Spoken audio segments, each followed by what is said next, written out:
Wow.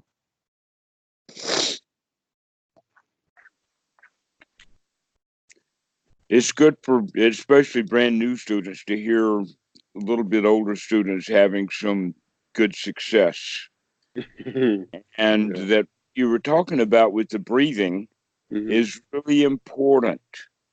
Um, while some activities for young people, especially sports, I think, have a bit of advantage, except that when the child or student is not actively on the field running and whatnot, then breathing means nothing. The same thing is true with music.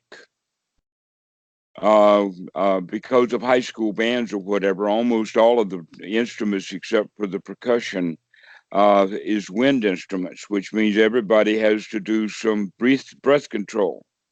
Hmm. In both of these cases, the person who is either doing some physical activities like sports or intentionally controlling the breath, like with music, both of these aspects have a quality that there is a, let us say, an improvement in the muscular systems around the chest area. So that this, and so anything that is like that will help. But most people who have had no issues or interest in breath control when they start to into meditation, they tend to leave the breathing part off because that's the one that takes the most physical effort Hmm.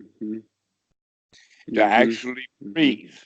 All right, because to take a deep breath means that you're actually moving the muscles of the chest, and the you do know that the rib cage is such that it's on a pivot, or like the way that a door swings, Like a that hinge. it's got a hinge on it. Okay, so the lungs have a hinge, and so when you really breathe in deep, the lungs expand, and the chest, because the lungs are expanding, the uh, the chest has to expand, and the only way for the chest to expand is for those To ribs pivot. to pivot, to come out. I can feel that. Yeah, it's like it hits a wall and then it pivots out. I knew there was something to that, but I didn't know Uh-huh. that. Okay. Yeah. Well, you can actually take even more air than that and go just a little beyond to stretch it just a bit.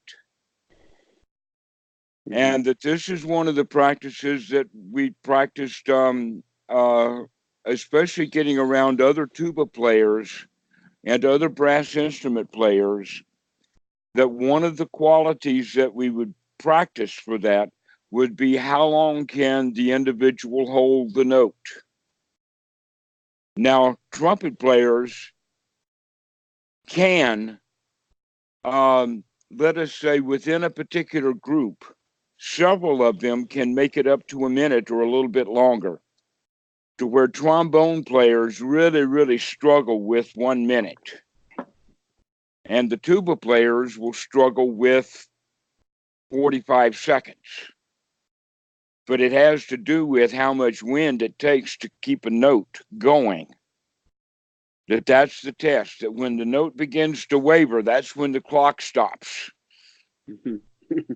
Hmm. Even though you can probably get another 10 seconds of wavering notes out of it before you finally have to stop and take air. But the body will do that. The musician cannot stop it. In Hmm. fact, the Buddha practiced such kinds of meditations, and that those meditations were actually called the breathless or the breathingless meditation. But you could also think of it as the stopping of the breath. Hmm. Now, the question is, where is it going to stop? With the musician, the training is to take a short, really deep in breath, a short one almost between the notes. Like quick? Short Short, isn't quick. short, Okay. yeah, like that. Get Yeah. a lot of air very quickly in. Mm-hmm. And then you can hold that breath for a long time. And that the more you train, the longer it will hold if you're actually holding it and not breathing. Mm-hmm. But with the musician, and also when people are like underwater, what will happen is that slowly, while we're trying to hold the breath, that the breath does start to go out. On the note for the musician, naturally, you've got to have an airflow going out. Mm-hmm. With the underwater folks, that breath going out has to do with the pressure of the water and the natural way of doing things, but you can see the bubbles coming up from the old style um, scuba Mm-hmm. equipment. That bubble that comes out is the out breath. Mm-hmm. Mm-hmm. Okay. All right. So um, when when we get to the point where there is no more out breath, then the body will begin to hunger for taking in an in breath. Mm-hmm. If you are trapped underwater or whatever like that, that's when the mind becomes desperate. Fear comes in. And so, one of the qualities of working with the breath is just to go ahead and let the breath get very long, but it's still quite intentional. Mm-hmm. And so, there's several different ways that we can breathing. One way of breathing is to just let it be natural in the sense of unconscious, and that the body and the needs of the body that are triggered by sensors in the brain then will regulate the breathing. That's done with the anterior cortex. Look, buddy. Hey, Well, hey, how's it going? Say hi.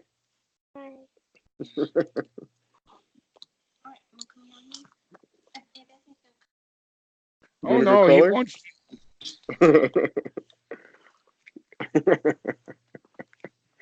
What's your He's name? eating pizza. What's your name?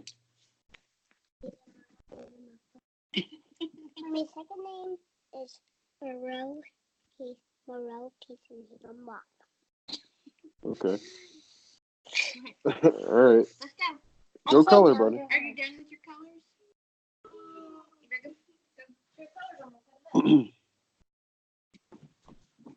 So, in this breathingless meditation that the Buddha practiced, he found out that it was actually quite dangerous, but it was a thing that they were doing in those days.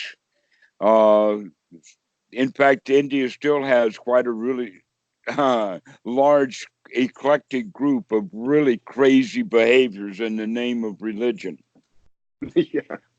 All right. Mm-hmm. So, this breathingless meditation, the way that it's done is that you take your thumbs and put those in the ears. You take your index fingers and you put it over your nose, and you use the other fingers to hold the lips so that you're Is going this to like intention. pranayama or something Yes, like it that? is. It really Okay. is. It certainly is. This is all of that yoga stuff. It all comes from that area of India. Mm-hmm. And the Buddha was right in the hotbed of it. So he was practicing all of that stuff too. Mm-hmm. Mm-hmm. But the mistake that he made was is that he let his thumbs not do their job. That means that a meditator who is practicing this meditation, making that mistake, will burst his eardrums. Now, bursting eardrums this way does not necessarily mean that they're going to be deaf for the rest of their life. That this kind of eardrum puncture, because of the force of the wind coming in, can be easily repaired. but it does sound ferocious when it's happening. And he describes this as right there in the sutras. You can read that and you say, "Oh, I know what he did."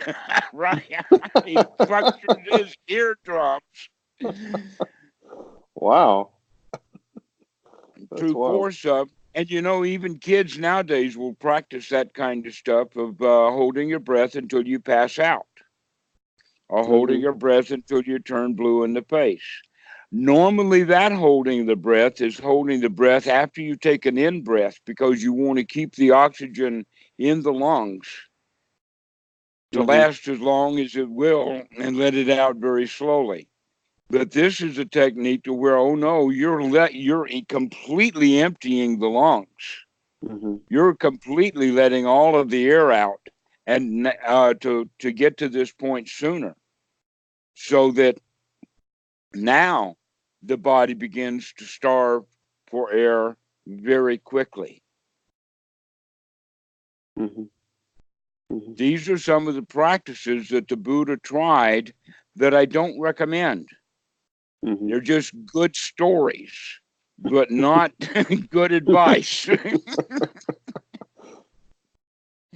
But this is the kind of practice that can be done. But what the Buddha found is that starving oneself for air is in fact the exactly wrong thing to do. That what we want to do is get it oxygenated, to build up the oxygen. And so in that way we have long breath. Now, some meditation teachers will go so far. In fact, I've heard even in Thailand, they call the short breath is not going back to the normal breath, but it is the kind of short breath that is intended to fully oxygenate the body quickly, like panting, like you were running up a hill. Now, not panting like a dog, because the dog's panting is not designed for breathing so much as it's designed for cooling the dog's body. So in the hot weather, the dog will go.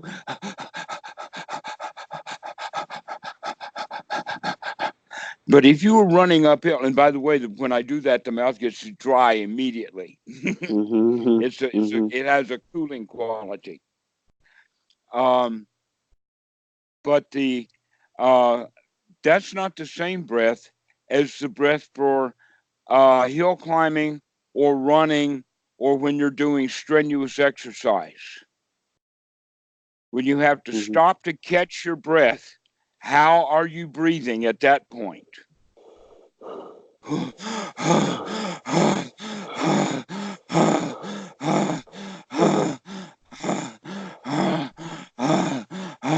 Okay, that's the kind of breath that is sometimes called the short breath, but it certainly has its quality and its part to play in Anapanasati. You do that for just a short time. Practice this with me.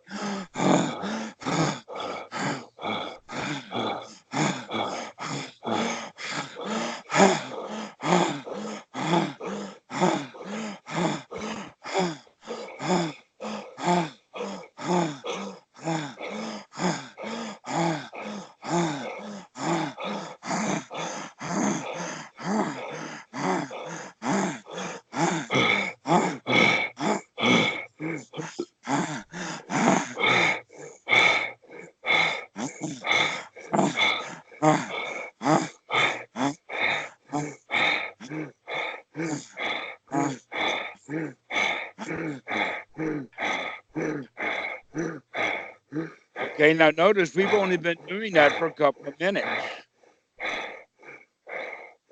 So stop and take inventory. How do you feel? How does your fingers feel? How does your face feel? Cool, very cool, and I feel the wind, all the rush running over my body. It's tingling. Everything's very, and there's a lot more energy in my mind. I feel that. Just everything gets clear for a minute. Right. So here's the question for you. If Mm-hmm. getting oxygenated really wakes things up and makes the whole body alive, why do we go back to a starvation system when we're not thinking about breathing? We only take enough breath to keep the body alive and keep it going to where we could Mm-hmm. really energize it by breathing. And this is the quality of Anapanasati that most meditators miss. Mm-hmm. The yogics do this. That's what I'm trying to figure out, because I'm like, I feel much better when I do the breathing techniques. Why do I revert back to laziness? I mean, part of I have to just conduct normal day to day. I can't go around it, it's difficult to hold a conversation like that, or to not to draw attention to yourself. But I think there's something else to it. There's a laziness quality to it that I'm really trying to get my finger on, because when I get sink back down into that really feels like there's something to that's the sort of state of mind that I don't really want to be in when I sink back down, that I'd rather be energized and awake and alive. But But it's going to take some, how to say it, going to the gym without going to the gym. mm-hmm. You're going Mm-hmm. to have to pump some iron. Only this kind of iron are ribs. So you need to pump some ribs. Get I that get that pump going. Make it I did. work. I used to. I smoked in my early 20s, and I would wake up and my lungs would feel like crap, and I remember what that felt like. And then when I started I did some breathing techniques multiple times in a day and really breathing deep. And I woke up the next morning, and that's what it felt like. It felt like I had been smoking, um, because they were just sore. I think my lungs and the muscle around my lungs was sore. But now it Well, doesn't. Now I can do those techniques and I don't get sore, just like working mhm. out. So I can sense that for sure. Yes, it is. It's exactly like working out. It is working out. Mm-hmm. And we're working out both a new part of the body that we don't normally work out. That in fact that happens in the gym. When the guys are working out pumping iron, they need to breathe. And so the breathing kind of follows along. Mm-hmm. And then the guy wakes up the next morning and his, surprisingly enough, it's his chest that hurts, not all the muscles he was exercising. Right. Okay, so this is an important quality that we've got to build those muscles up, and that we do that every time we remember to. Now, there's another kind of breathing that has that same quality that can be now called the long breath, because it takes a little bit longer to do, but this breath is designed to not to move oxygen in and out the way that the being out of breath does. This is intended to fill things up, but it still has that quality of expanding the chest. And it Mm-hmm. takes a little bit longer, and this becomes now your meditator's breath, this long breath. And so let me give you an example of that.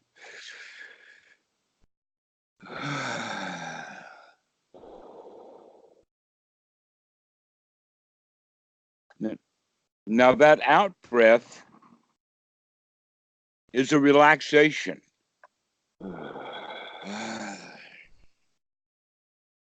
And it's a letting go, and it's a closing down, it's a shutting down, but it's an emptying out. And then we take a no deep breath and fill things up so that we can fill the belly.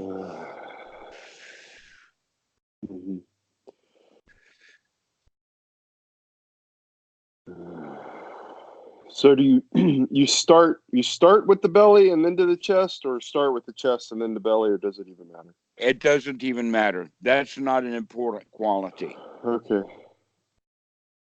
Because in yoga or whatever, there's a big emphasis on drawing the breath in through the belly, like you would draw it in through your diaphragmatic breathing or whatever. But maybe Well, you in get a this case, fuller we're breath going to that do way. both. We're going to do both. Which one you do Mm-hmm. first, I don't care. Yeah. Normally, people do upper chest breathing.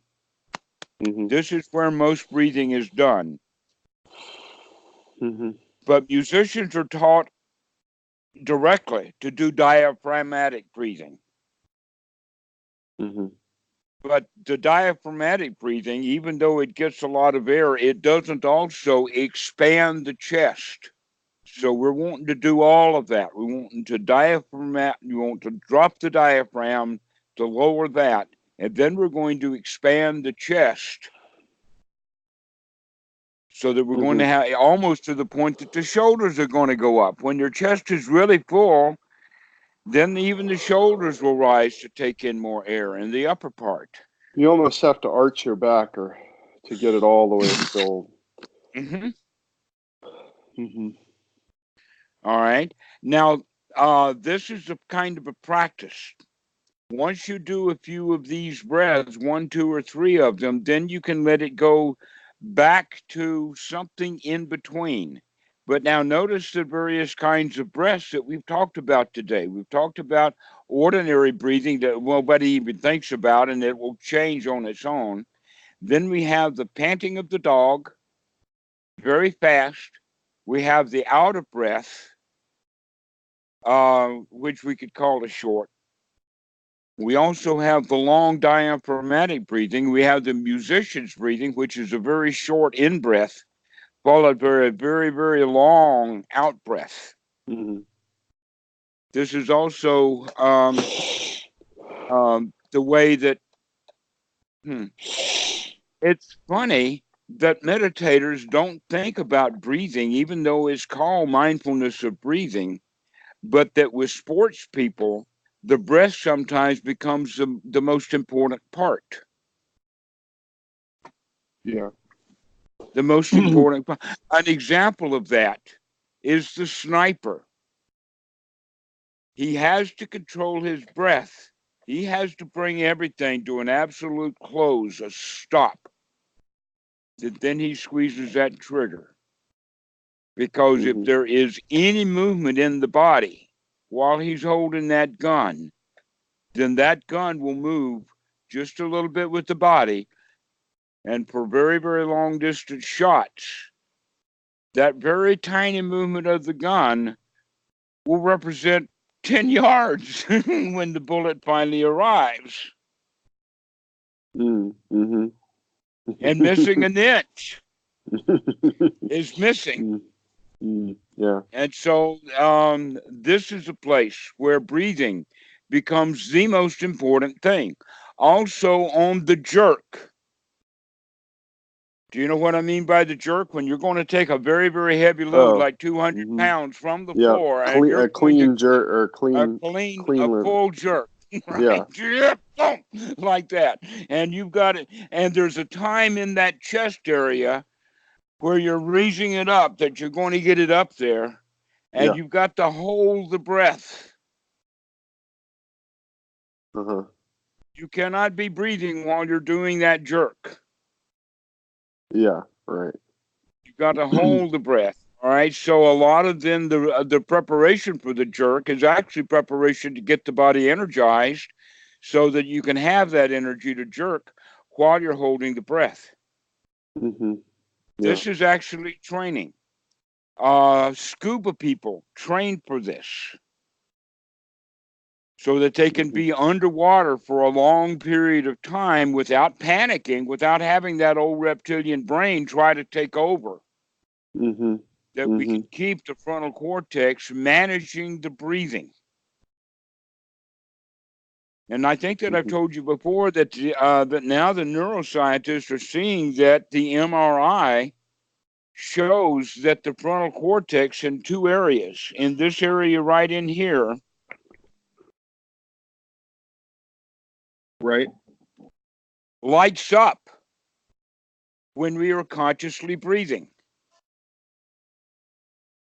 That when we take control of the breath and start to function and work with the breath, that it does actually turn on the frontal cortex. The frontal cortex lights up. It becomes energized. And so the name Anapanasati. Now, I know that some of especially the Sri Lankan teachers say, oh, don't do this, that you should not control your breath. But that's not what the Buddha was teaching. Not if he's going to call it Anapanasati, mindfulness of breathing. And he's going to talk about each step of Anapanasati. Now, the first two steps of the long and the short breath are understanding. That's the verb, the operative verb. In other words, you already know that you are breathing in and out. Now you're going to breathe in and out and know it. You're going to understand that this is an in-breath, and you're going to understand that this is an out-breath. Now, that in-breath and that out-breath may take quite a long time. In fact, we probably got a long time to do a whole lot of other stuff.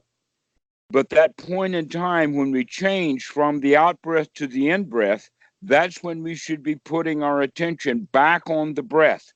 So at the point of the out-breath coming an in-breath, and the point of the in-breath becoming an out-breath, and perhaps the time between them should be quite noticeable. In fact, noteworthy, worthy of watching, worthy of paying attention to.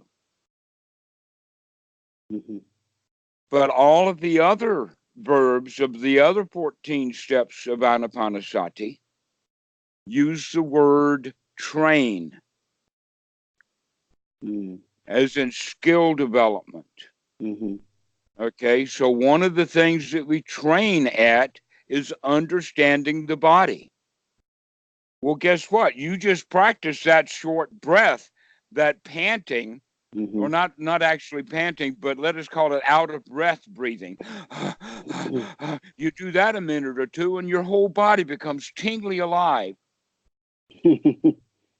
You might even have a little bit of residue left for that. If you do it again, though, it'll wake the body right back up again. It feels very good. Oh, it feels nice. It does. To have the body completely alive. Okay, so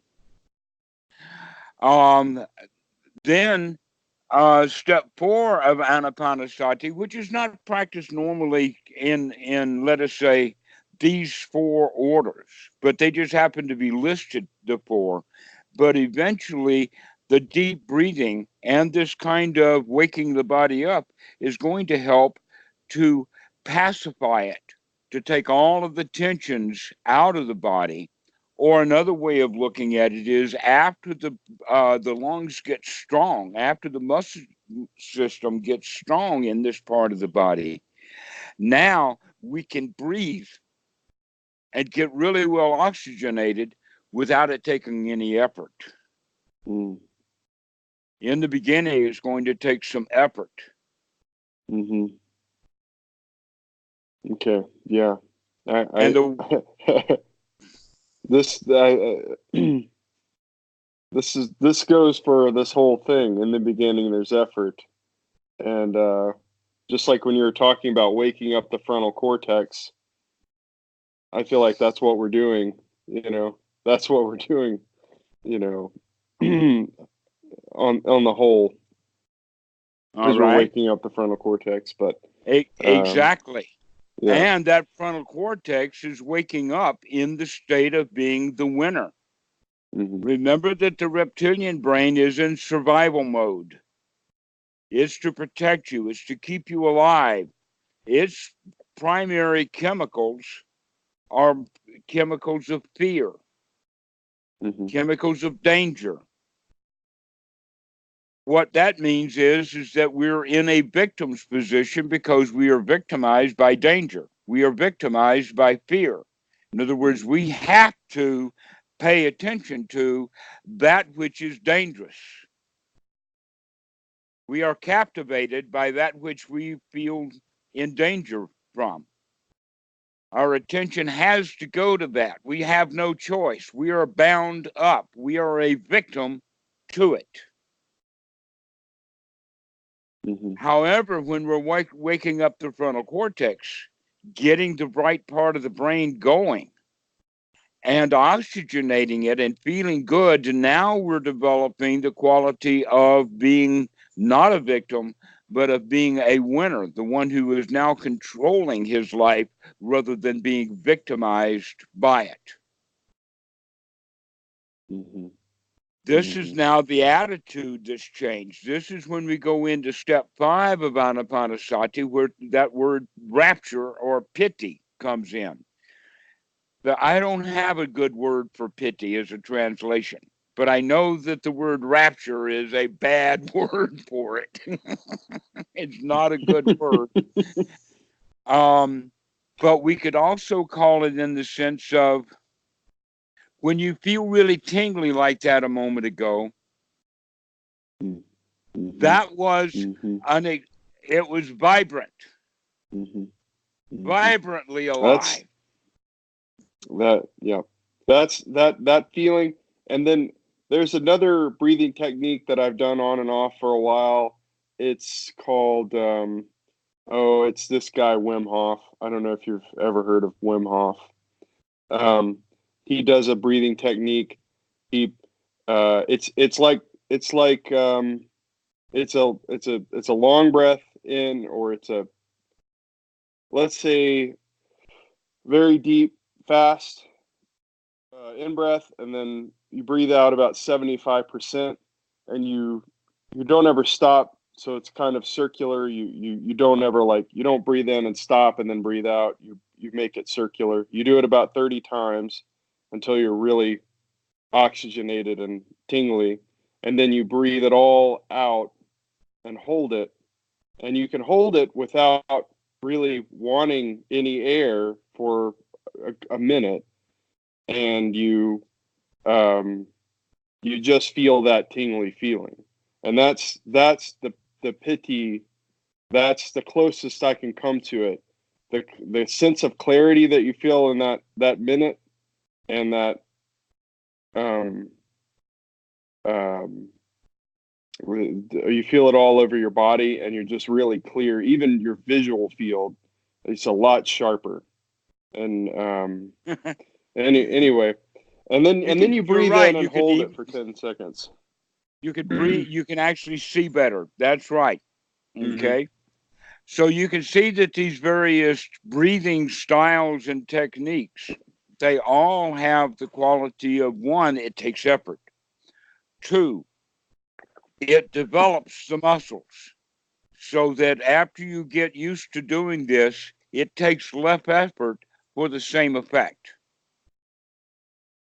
Mm-hmm. Also, all of these techniques have the quality of oxygenating the blood. Mm-hmm. So is all of these techniques have all of the same benefits: to oxygenate the blood, to get the frontal cortex going, to make one feel vibrantly alive, and it takes effort to do it, but it develops the Mm-hmm. musculature of the body so that it can be done.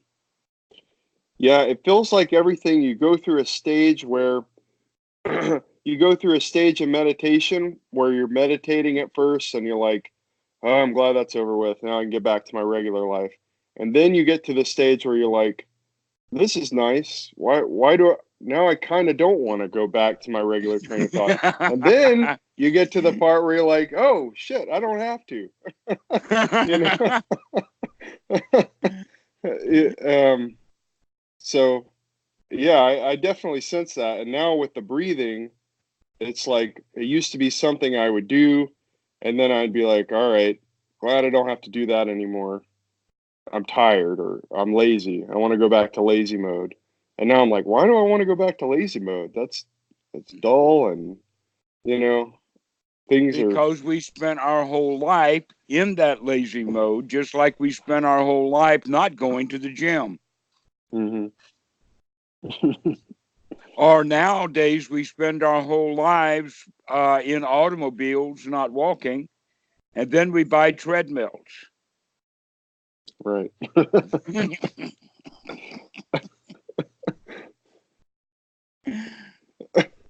um, you'd figure at least that with treadmills, I've always wondered this.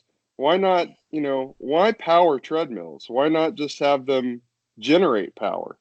If people are going to expend all this energy, why not find a way to harness it? Why not hook up a generator to these to these workout places so they can generate some energy? It feels like such a waste. But Absolutely. Actually, the the rationale behind having it powered is that then the motor can be sped up and slowed down Mhm. so that the motor itself is now with the controls of that motor regulating how fast you're walking, Right. as But opposed to you doing that yourself. yourself. Yeah. And so again, it's trying to make it as mindless as possible. Hmm.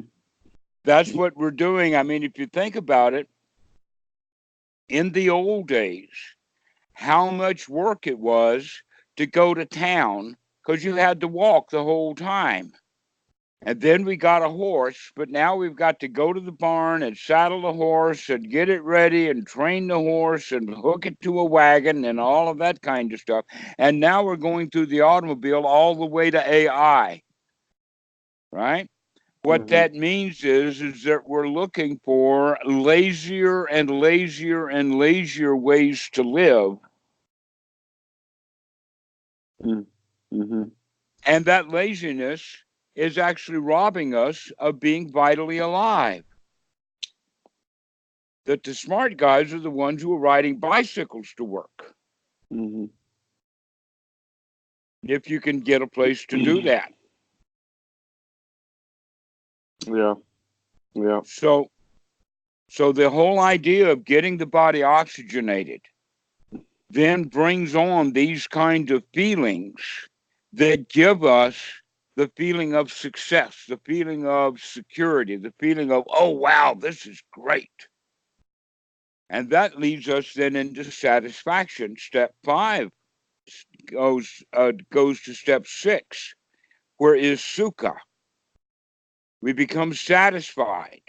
And we recognize, oh, I can come back to that state of thrill, that state of piti, and the state of satisfaction through breathing and working with the breath and feeling really good. And now that I've got this state of sukha, my intention is to keep it. Hmm. Okay, because we've actually now developed the jhana factors. We've woken the mind up. We've got the breathing going. We've got the rapture. We've got it tingling. We've got great satisfaction. We've got the jhana factors, especially in the sense the most important one is that the worries of the world, the hindrances of the mind, the obstructions that keep us out of this state have been dispensed with. We're working with the here now. We're working with the body. We're working with the breath. We're working with feelings. And we're not working with those mental objects that keep us out of this state of magnificent happiness. Hmm. And so we want to maintain it that way. So we're going to be on guard now to maintain this state of happiness by not letting any thoughts come in that are going to drag us out of it. For instance, thoughts of fear, fearful thoughts, dangerous things, things that, oh my goodness, has really got to be done. Oh, I've got to go to work and the tire on the car is flat. And I've got to go change that tire and I got to do it right away before I get into the car and drive to work. You can hear all of the pain, all the suffering, all the agitation, all the worry. Where's your joy in that? Why can't Hmm. I spend 2 or 3 minutes and get myself into a state of great joy, and then I can walk out to that tire and I can say, "Come on, boy, we're going to make we're going to make some short work of you." Mm-hmm. So basically, everything about the Buddha's teaching is about that attitude change Mm-hmm. from being the victim, being the one who is in fear, the one who's in a hurry, the one who is uptight, the one who is upset, into the one who is a lion, who is joyful, who is energized, vibrantly alive. Mm-hmm. And that's what the Anapanasati practice is for, is to wake us up.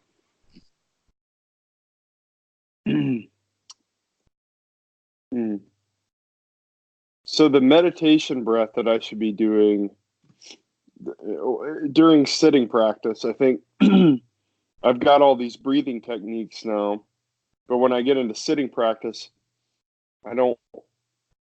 Um, I want to stick to one thing, and if if I should I do the breathing practice throughout the meditation, throughout the entire meditation? Whenever Okay. you can remember it, because you will forget, it will go back. And when you Mm-hmm. remember, then you want to go back to what we call the long breath. The long breath, Okay. the one that either starts with the chest coming out or the diaphragm, but the whole point is to fill things up and then relax on that out breath. You Okay. don't have to force it down to full emptiness, but rather just relax. It's like,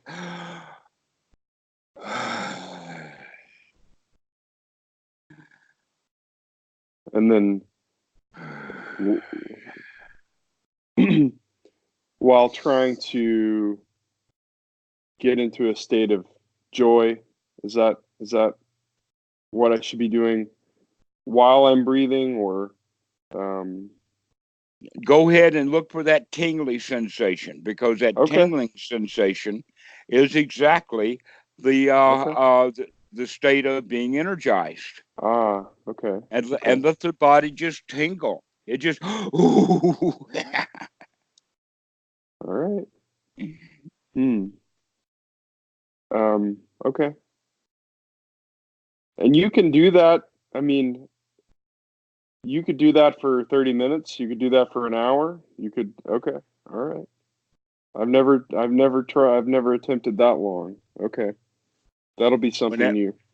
whenever you remember to do it, Mm-hmm. make sure that when you do it, that you take at least three, perhaps as many as 10 of these long, deep breaths.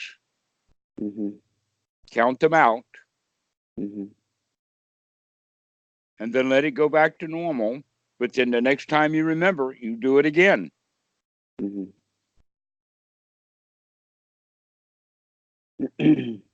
That you could actually do it long enough to get energized and get that tingling sensation, and then work with that tingling sensation. Experience that. Work with it in the body. Work with it in the sense of this is really nice.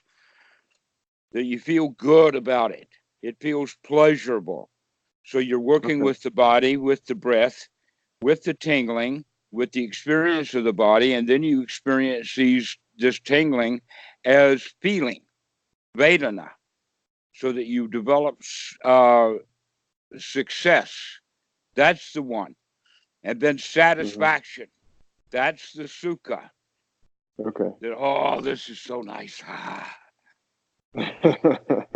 You do Yeah. that about 20 times in an hour sitting, and you're getting there.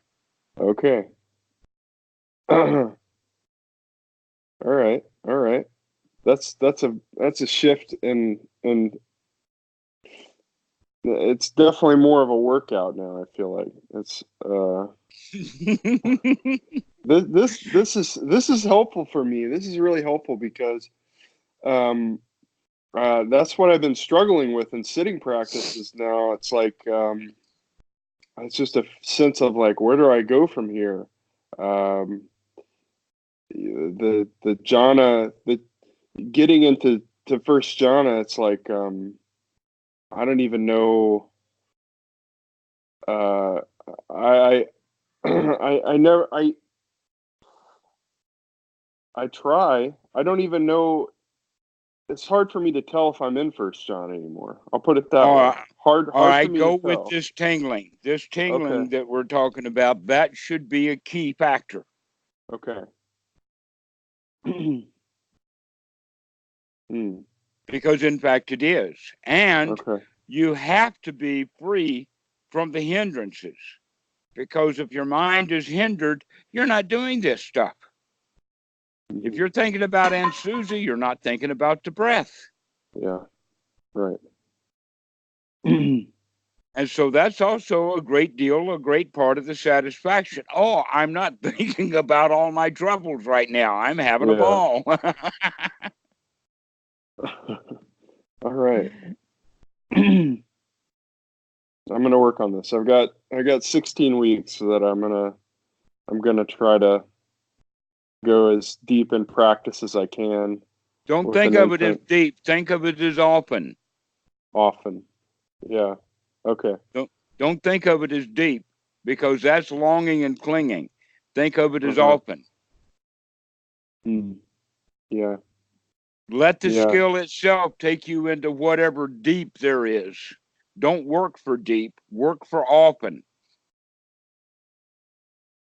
Yeah, I think that that's definitely part of the mindset, the attitude change for me is that is changing from deep to often. I think when you first get into this and you're thinking about enlightenment, you want something permanent. You want to flip a switch and have something um, that's that's permanent, but really you're just coming to terms with the fact that nothing's permanent.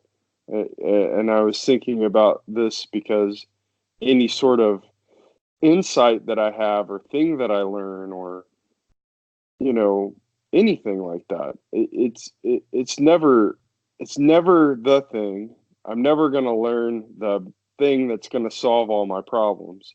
I'm never going to reach something that's going to that's going to keep that's going to that I'm going to be able to hang on to, really. And so it's all just letting go of that um, You're and not just ever going to going with solve your problems, but you can get over having problems. it. Yeah.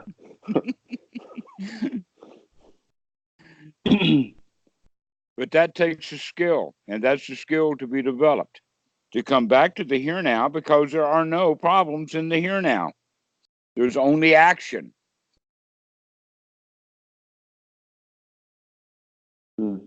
Okay, so let's find a project that you could do in the moment that's going to take a while. An example of that would be for a computer scientist when a disk goes bad, but he's got it backed up.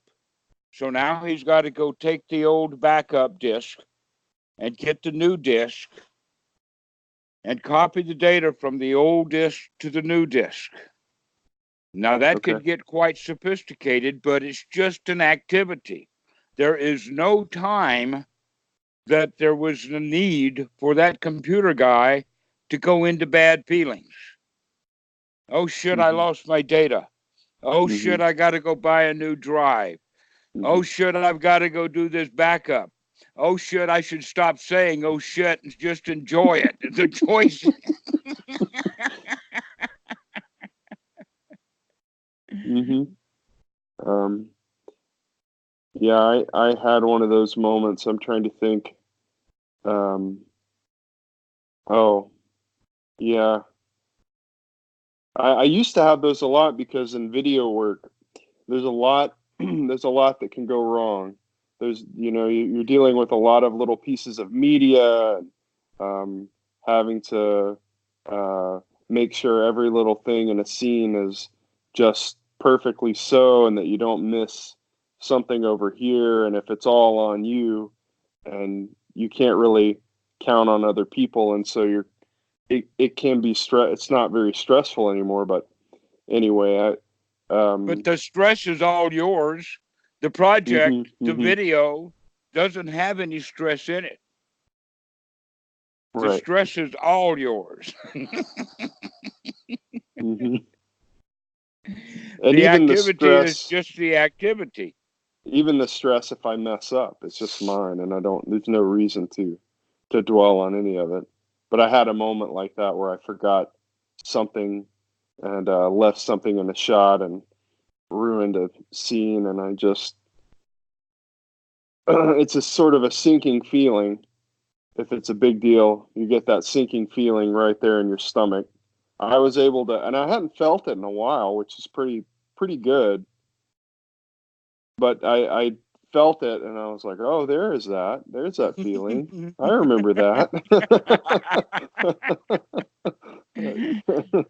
Just it like hollows out your stomach, and then I was like, and then I just moved on. Oh well, what can I do? You can breathe into it. Yeah, all right. I see you, Mr. Hollow Feeling. Just hmm because I saw that horse in that shot and I don't want a horse in that shot and I see a horse in that shot doesn't mean that I've got to have that sinking feeling inside. It means that I can take the time to remove the horse. hmm Exactly.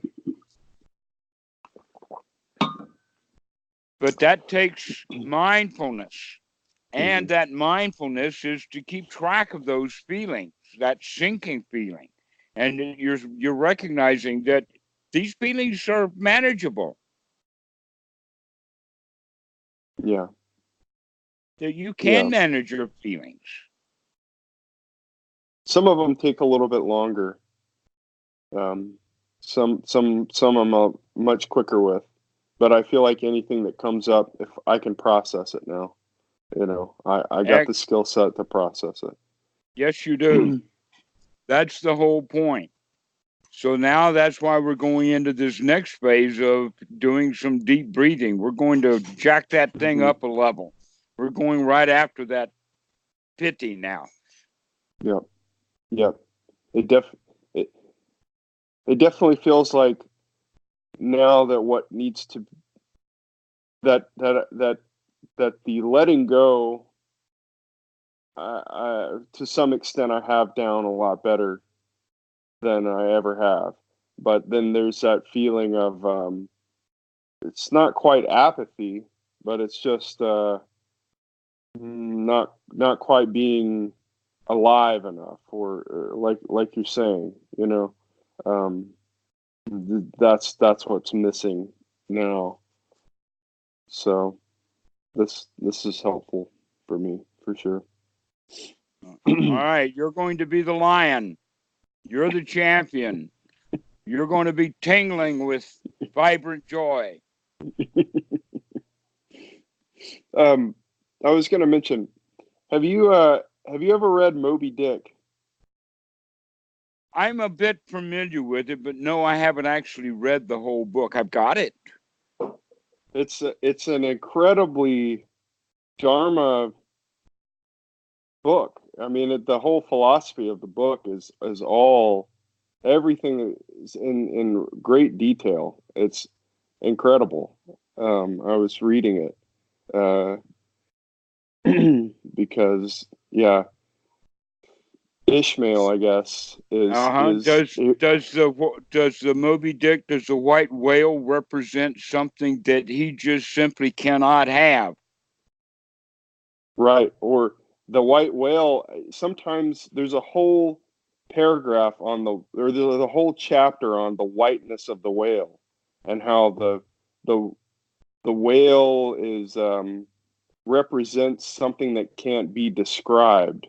He describes it a lot like the parable of the elephant, or a lot like the the the blind man and the elephant, in that Mm-hmm. he starts talking about this particular parts of the whale, and that they don't that it doesn't have a face, that essentially the whale represents the sea, and the sea permits no records, right? Where the land keeps records and form and you know the what he says, this turnpike earth that's trotted over with hoof prints and footsteps where the sea permits no records. And that's what he likes about the sea, right? And so, That is and so Dhamma. Wow. yeah, right. And the way, but he describes himself in the very beginning. He's talking about being on a ship, and that sometimes he just gets the itch to go out to sea, and that he's talking about the captain and the people over him, and it's just he's the perfect supramundane character, because he's like, I'll leave them to do. I've never wanted to have all of their stress, essentially, is what he's saying. I don't, he doesn't want to climb the ladder. He's happy exactly where he's at, you know. It's pretty remarkable that seems to be what Melville's talking about throughout the book. It's pretty interesting, but I haven't heard that phrase before, but I Mhm. understand that when you've got your mind steeped in Dhamma, saturated in Dhamma, that everything you read is going to be Dhamma. Yeah, that might be so. That might be so. It could But not be otherwise. We see the Dhamma is the everywhere. Dhamma is everywhere. Yeah, it is. It's everywhere. It's everywhere. It is the everywhere, in fact.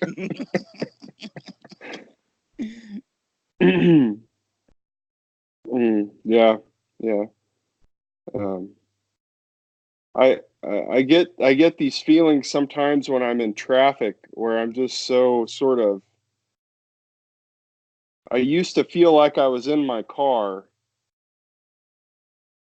and now I feel like I'm the traffic. I'm part of the traffic. You Mm-hmm. know what I'm saying? Where I don't something about, yeah. I just don't. There's a whole part of the way I used to think about life. It's just keeps Right. receding, keeps going away. I can see that. The first thought is, with all of these cars on the road, it's hard for me to get to work. I wish all of these cars weren't on the road so I could go to work. That's the first thought. And then we recognize that, wait a minute, I'm in one of these cars.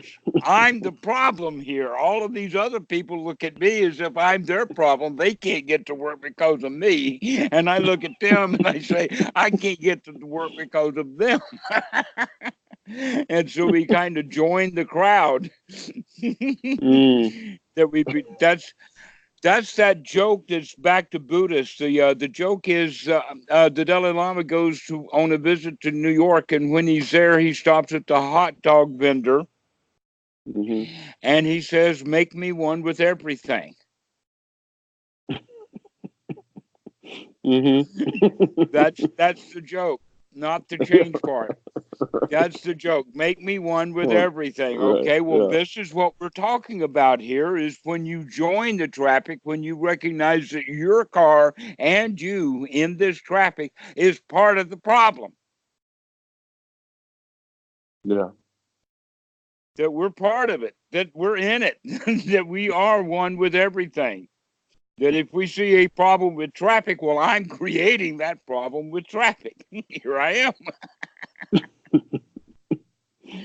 mm. And I know it's not as like I've kind of stopped listening to a lot of Dharma talks and stuff, because it seems so much like commonplace now, or just it's like my grandma. My grandma has a lot of Dharma to her. It's because she doesn't have a very big sense of self, and she never has. Like she's very selfless person naturally. She's a devout Christian, I guess. Although she doesn't really go to church, but just the way she conducts herself in her life, it's all about work. She doesn't make a big deal about it. She has lots of friends, and she doesn't cling to people. She knows lots of people. Lots of people come to her house and go through her house, but she doesn't she kind of views everybody the same, and she's kind of open in a way to everybody. And I see it in some people. It's kind of rare, but it's more. There's aspects of it that I see in some people, whether they know that they have, just through the difficulty of their life, probably they've had to learn these truths and have these insights themselves. You're lucky. There are people like this. My mother was also like that. She wasn't perfect, but she was saintly in the eyes of many. And so being lucky like that, what I would recommend, first off, is to start directly appreciating her. Tell her so. Say, I've seen qualities in you that now that I'm growing up and maturing, I'm really respecting. And I want to be more like you in this way, that way, etc. Yeah. It's good to have I'm role going to do models. that. Yeah, it is.